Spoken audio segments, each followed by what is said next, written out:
বাবা মারে ছাইড়া দিব, কিন্তু আমি আমার হাজবেন্ডকে ছাড়বো না।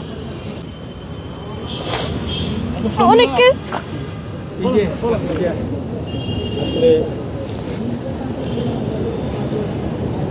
আজকে এই মানুষটার জন্য আজকে আমি এই হ্যাসেল পোহাইতেছি। আজকে একটা মানুষের জন্য আমি সোশ্যাল মিডিয়াতে অ্যাক্টিভ। এখন বলবে তুমি বের হয়ে যাও। আমি যদি সোশ্যাল মিডিয়া থেকে বের হয়ে যাই, আমার লাইফ কেউ সেটেল করে দিবে?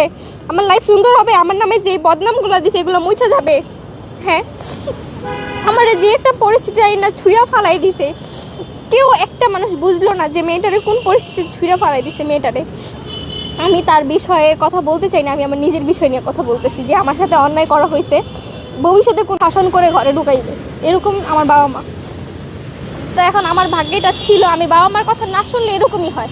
আমি বাবা মার কথা শুনি নাই, এটা হচ্ছে আমার কর্মের ফল। আমি বাবা মারে মান্য করি নাই, বাবা মারে বিশ্বাস করি নাই।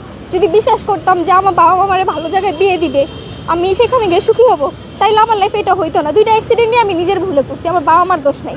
আমি নিজেই বিয়ে করছি, বাবা মারে পাত্তা দিই নাই, বাবা মার কথা অবাধ্য করে গিয়ে বিয়ে করছি, তাইলে এটা আমার ফল ভোগ করতে হবে না?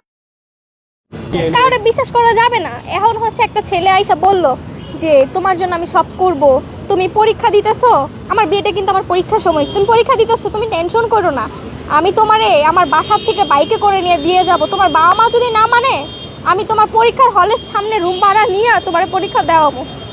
এরকম কথা বলে মেয়েদের তো মন নরম টাইপের থাকে, যা বলবে মেয়েরা তো তাই পড়বো না। তো এগুলার পড়া যাবে না, বাবা মার উপরে বিশ্বাস রাখতে হইব। বাবা মা যদি আগুনে ঢেলা দেবে, আগুনে জ্বলা পুড়ে মরা ভালো, নিজে গিয়ে মরাচ্ছে বাবা মার হাতে মরা ভালো, কারণ তারা আমাদেরকে জন্ম দিচ্ছে, পৃথিবীতে আনছে। আমি ভুল করছি। একবার আমি বলছিলাম যে আমি আমার বাবা মারে ছাইড়া দিব, কিন্তু আমি আমার হাজবেন্ডকে ছাড়বো না। কিন্তু মেয়ে বাবা মার অবাধ্য হয়ে গিয়ে বিয়েটা করেন না, কারণ বাবা মা ছাড়া দুনিয়াতে কেউই ছায়া দিবে না। আমি বলছিলাম না যে আমি বাবা মা ছাইড়া দিব। আজকে আমার পাশে কে আছে? আজকে এই যে আমার বাবা ক্যামেরার অপর প্রান্তে এসে বসে রয়েছে, আমি এখানে বসে রয়েছি। আজকে এই মানুষটার জন্য আজকে আমি প্রতিটা মানুষের কাছে ছোট হইতেছি, একটা মানুষের জন্য। আজকে আমার ছবি লাগাই মানুষ খারাপ কথা বলতেছে, নেগেটিভ কথা বলতেছে। আজকে একটা মানুষের জন্য আমি সোশ্যাল মিডিয়া অনেক মানুষের কাছ থেকে গালি খাই। কেন? একটা মানুষের জন্য। সে যদি আমার মিডিয়াতে না আনতো, আমি কি পরিচিতি পাইতাম? কেউ আমার চিনতো? আমার লাইফটা কি এরকম হইতো না, হয়তো অন্যরকম হইতে পারতো। ভাগ্যে ছিল, এখন ভাগ্যটারে মাইনা নিতে হইব, কিছু করার নাই। ভুল করছি, ভুল করছি, নিজের দোষে নিজের ভুলের মাসুল নিজেকেই দিতে হইতেছে, অন্য কেউ দিবে না নিজের ভুলের মাসুল। আর মাঝখান দিক দিয়ে বাবা মারে হয়রানি করতেছি, বাবা মা কষ্ট পাইতেছে। এই যে আজকে রাস্তা দিয়ে গাড়ি দিয়ে আইতেছি, রাস্তাটার ভিতরে জ্যাম, পুরো রাস্তার ভিতরে। আব্বু হইলো অসুস্থ, আজকে আমার জন্য আমার আব্বু এই অসুস্থ শরীর লয়ে এই বাসের ভিতরে বৈশা, জ্যামের ভিতরে বৈশা আসলো, 1-1.5 ঘন্টা জ্যামের ভিতরে বসে রয়েছে। আমি দেখছি যে আমার বাবার চেহারার দিকে তাকায় যে তার কত কষ্ট হইতেছিল আসতে। তো এটা আমার জন্য হয়েছে না? আজকে যদি আমি ভুল মানুষের বিয়ে না করতাম, এখন অনেকে বলবে তোমার লাইফে দুইটা মানুষই ভুল ছিল। এখন আমি বলবো যে তখন প্রথমটা ছিল অল্প বয়স, বুঝতে পারি না এই বিষয়টা। পরবর্তীতে যেটা হয়েছে সেটা ভাবছি যে বয়স আমার থেকে অনেক বড়, সে আমাকে বুঝবে, সম্মান করবে, ভালোবাসাটা দিবে।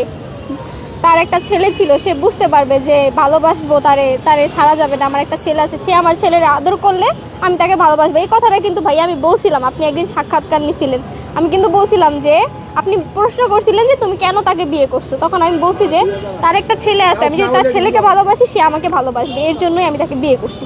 আমি এখনও এই কথাই বলতেছি যে এর জন্যই তাকে আমার বিয়ে করা। তো এখন আমার জন্য আমার বাবা মা ভুগতেছে। আমরা কিন্তু ভিডিওতেও দেখেছি আপনি নিহালকে অনেক আদর করতেন। ভাই এটা একজন অস্বীকার, পুরোপুরি অস্বীকার যে আমি তাকে দেখতে পারতাম না। এটা পুরোপুরি অপবাদ দিয়ে দিছে, আমি তাকে দেখতে পারতাম না। এই অপবাদটা